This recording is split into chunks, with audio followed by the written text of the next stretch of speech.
بسم اللہ الرحمن الرحیم۔ رمضان المبارک کے آداب۔ رمضان المبارک کا شایع نشان استقبال کرنے کے لیے شعبان سے ہی اپنے ذہن کو تیار کرنا ہے اور شعبان کی 15 تاریخ سے پہلے کثرت سے روزے رکھنا ہے۔ عائشہ رضی اللہ کا بیان ہے کہ نبی صلی اللہ علیہ وسلم سب مہینوں سے زیادہ شعبان کے مہینے میں روزے رکھا کرتے تھے۔ پورے اہتمام اور اشتیاق کے ساتھ رمضان المبارک کا چاند دیکھنے کی کوشش کرنا ہے اور چاند دیکھ کر یہ دعا پڑھے: اللہ اکبر، اللہم اہلہ علینا بالامن والایمان والسلامۃ والاسلام والتوفیق لما تحب وترضى ربنا وربک اللہ۔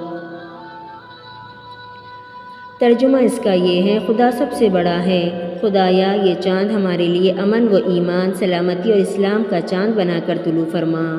ان کاموں کی توفیق کے ساتھ ساتھ جو تجھے اور تیرے محبوب صلی اللہ علیہ وسلم کو پسند ہیں۔ اے چاند، ہمارا رب اور تیرا رب صرف اللہ ہے، اور ہر مہینے کا نیا چاند دیکھ کر یہی دعا پڑھے۔ رمضان میں عبادت سے خصوصی شغف پیدا کرنا ہے۔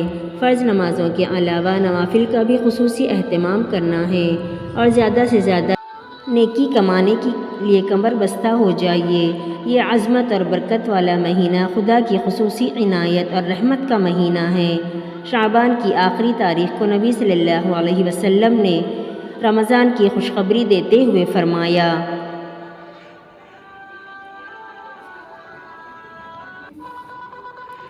لوگو، تم پر ایک عظمت و بابرکت مہینہ سایہ فگن ہونے والا ہے۔